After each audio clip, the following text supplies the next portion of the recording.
ये अनशन तोड़ने के लिए आए थे। मेरी डिमांड यही थी कि मैं सबके उपस्थिति में ये अनशन तोड़ूंगा, जहां मंत्री भी होंगे जिनसे हमने कॉम्पनसेशन लेना है, ये गारंटी लेना है कि कोई कार्रवाई नहीं होगी, उनका उपस्थित होना भी ज़रूरी है। साथ में हर एक पार्टी के, मैंने कहा था, 2-2 MPs होंगे, CJP के नेता होंगे, लद्दाख के नेता होंगे, मगर उन सब को वापस करने के बाद फिर कल रात को कोई 12 बजे मुझे बताया गया कि मंत्री अभी आ रहे हैं, वो मान गए हैं ये अनशन तोड़वाने पर, लिखित में भी देने पर।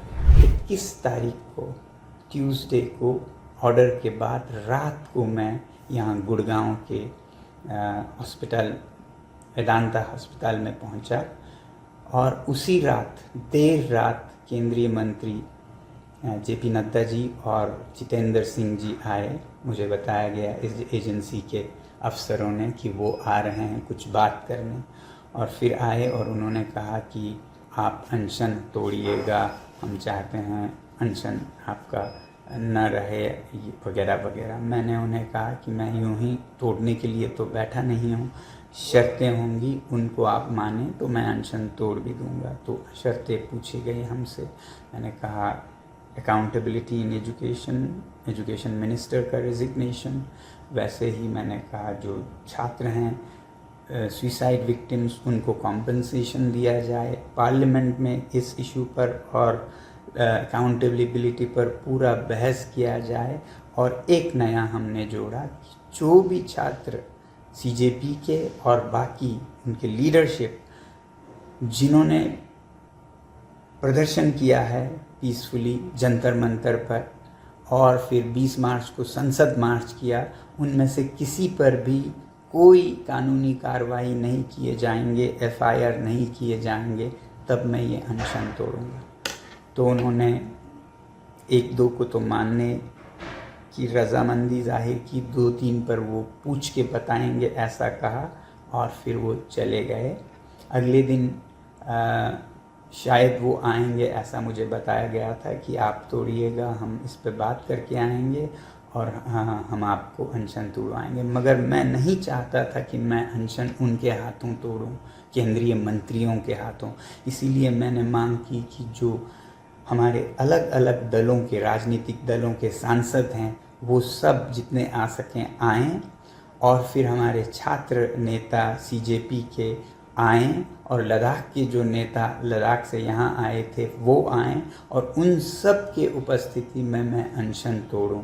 अगले दिन मैंने इसके लिए उम्मीद की और आए भी लोग यहाँ पर। मगर अगले दिन सांसद आए कोई 15 से 20, उन्हें किसी को अंदर नहीं आने दिया गया। बाहर गेट पर खड़ा कर 3-3, 4-4 घंटे इंतज़ार करवाया गया। CJP के हमारे छात्राएं आई थी, उनको भी रोक कर रखा गया। लद्दाख के नेताओं को तो पूरा आधा दिन इंतज़ार करवा के शाम को खाली हाथ लौटा दिया गया। इस तरह से उन पर क्रूरता से व्यवहार किया गया। मुझसे, एक आज़ाद नागरिक से, जिसे दिल्ली हाई कोर्ट ने आज़ाद डिक्लेयर किया था, उससे मिलने तक नहीं दिया गया। अब हम इस पर कंटेम्प्ट ऑफ कोर्ट का कार्यवाही शुरू करने की सोच रहे हैं। अगर कोर्ट ने हमें कहा कि हम जहाँ चाहें जा सकते हैं, मिल सकते हैं, तो किसने और क्यों ऐसे लोगों को रोका है? तो पूरा दिन जो 22 तारीख का था वो इसी में चला गया। और जो केंद्रीय मंत्री थे वो तो आए नहीं, वो अपने मीटिंग्स करते रहे। हाँ, उन्होंने एजेंसीज़ के ज़रिए मुझसे हम ये मानेंगे, ये नहीं मानेंगे, ये नेगोशिएशन पूरा दिन चलता रहा, अगले दिन तक भी, जिसमें वो इस्तीफ़ा, राज़ीनामा जो धर्मेंद्र प्रधान जी का है, उस पर तो वो टाइम लेना चाहते थे, अभी हम नहीं कह पाते हैं, वगैरह वगैरह। कॉम्पनसेशन का उन्हें समस्या नहीं था, पार्लियामेंट में डिस्कशन पे कोई समस्या नहीं थी, मगर जो छात्रों पर कानूनी कार्रवाई नहीं होगी उस पर उन्हें बहुत एतराज़ था। और मैंने कहा इसके बिना मैं अनशन बिल्कुल नहीं तोड़ूंगा। मैं अनशन तोड़ के चला जाऊं और जो छात्र हैं उन पर एफआईआर लगे, सालों साल उन्हें कोर्ट कचहरी में, जेल में, एनएसए में जाना पड़े। मुझे पता है लद्दाख में 24 सितंबर के बाद लगभग 80 नौजवानों पर क्या क्या गुजरी हैं। मैं नहीं चाहता था कि यही यहाँ के सीजेपी के लीडर्स और छात्रों पर, वॉलंटियर्स पर हो, तो मैं उस पर अड़ा रहा कि इसके बिना मैं बिल्कुल अनशन नहीं तोड़ूंगा, चाहे मैं हफ्ता यहाँ पड़ा रहूँ। फिर आखिर उन्होंने कहा ये हम करेंगे मगर रिटन में नहीं दे सकते हैं, हम वर्बली कहेंगे। मैंने लॉयर्स से कंसल्ट किया, दिल्ली के नामी लॉयर्स, वकीलों से। उन्होंने भी कहा कि ये लिखित में तो कभी नहीं देगी सरकार, मगर हाँ वर्बल हो सकता है। मैंने नहीं माना। मैंने कहा जब तक लिखित में नहीं होगा मुझे कोई जल्दी नहीं है, मैं पड़ा रहूँगा भूखा, आप जाइए।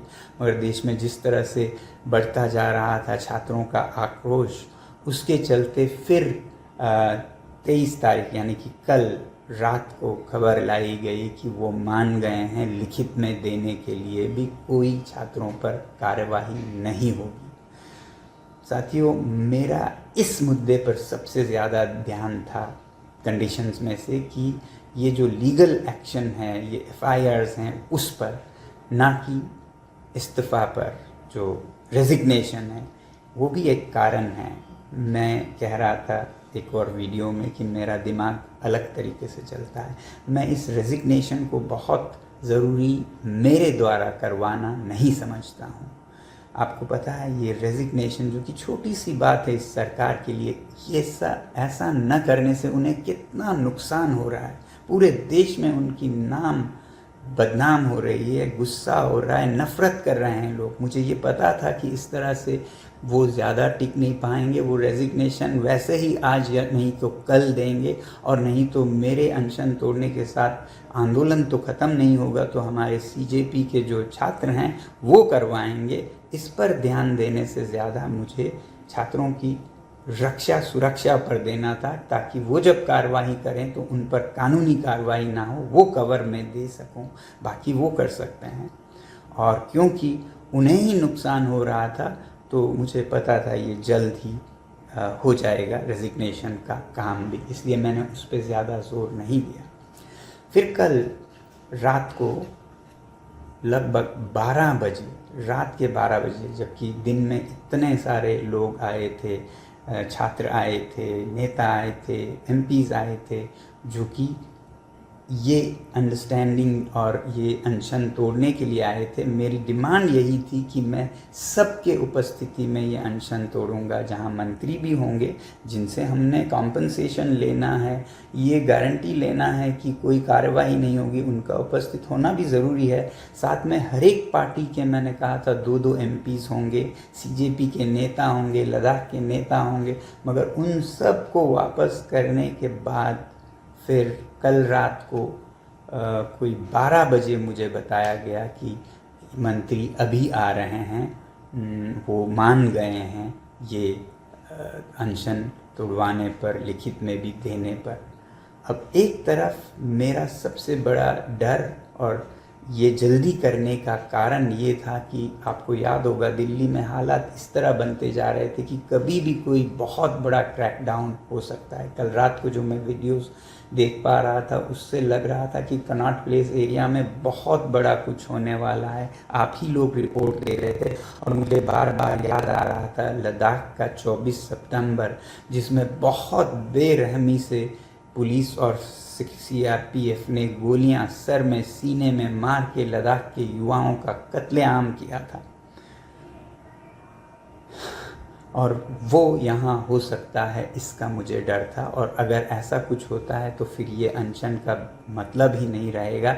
इसलिए अगर मैं अनशन तोड़ूं और ये डिफ्यूज़ कर सकूं तो शायद हिंसा रोक सकूं, ऐसा सोचकर मैं राज़ी हुआ अनशन तोड़ने को। मगर मैंने कहा मुझे इनके उपस्थिति में ही सिर्फ नहीं तोड़ना है, मुझे और लीडर्स को बुलाना है। मगर रात के 12 बजे मैं किसे बुलाता, और बुलाता भी तो घंटे लग जाते और मिनिस्टर्स वहाँ से लगभग निकल पड़े थे। तो आनन फानन में लद्दाख के जो नेता थे वो एक ही जगह पे रहते थे, चाणक्यपुरी लद्दाख भवन में एक ही जगह पे। तो उनको मैंने बुलाने की कोशिश की। मैंने उन्हें कहा कि लद्दाख के नेता भी होंगे कम से कम, और कोई ना हो तब मैं करूँगा, मगर ये एजेंसीज नहीं मानी। उन्होंने कहा नहीं, आप उनको नहीं बुला सकते हैं, इन्हीं के उपस्थिति में कीजिए। जिस पर मैंने बिल्कुल फुट डाउन करके कहा फिर मुझे कोई साइन नहीं करना है, ना ही अनशन तोड़ना है, रहने दीजिए। फिर वो बात करने लगे। उसी बीच मैंने सोचा इनसे पूछते रहने के बजाय मैंने फ़ोन किया लद्दाख के नेताओं को। मैंने कहा आप लोग गाड़ी लीजिए और चल पड़िए यहाँ के लिए, यहाँ आएंगे, देखा जाएगा। मैं आप लोगों की उपस्थिति के बिना सिर्फ 2 मंत्रियों की उपस्थिति में बिल्कुल अनशन नहीं तोड़ूंगा। तो लद्दाख के नेता वहाँ से निकल पड़े। जब निकल पड़ने लगे तब उन्होंने फिर मजबूर होकर उनको मदद करने लगे आने में भी। तो वो भी पहुँचे 12:30 बजे, उधर मंत्री भी पहुँचे। और क्योंकि कनॉट प्लेस में इतना बड़ा हादसा का डर था तो मैंने इसे और एक दिन टालने से मना या अच्छा नहीं समझा इसे।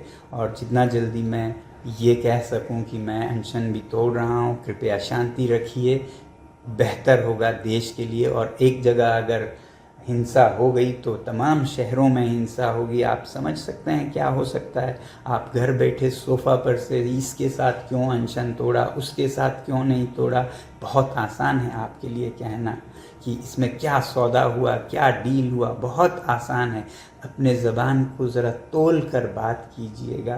कितना आप हानि कर सकते हैं किसी के दिल को, जो हफ्तों से घर नहीं गया है, सड़क पर बैठा है भूखा प्यासा, उस पर ऐसा बोलते हुए आप लोगों में ज़रा भी रहम नहीं आई। मैं ये पूछना चाहता हूँ। तो ऐसे हालात में जब खतरा था विस्फोटक स्थिति का, तो लद्दाख के नेताओं को लाकर उनके साथ मैंने बाकायदा लिखवा कर लिया कि कोई कार्रवाई नहीं होगी छात्र नेताओं पर, छात्रों पर, सीजेपी पर। और फिर लिखवाया कि कॉम्पनसेशन होगा, पार्लियामेंट में डिस्कशन होगा।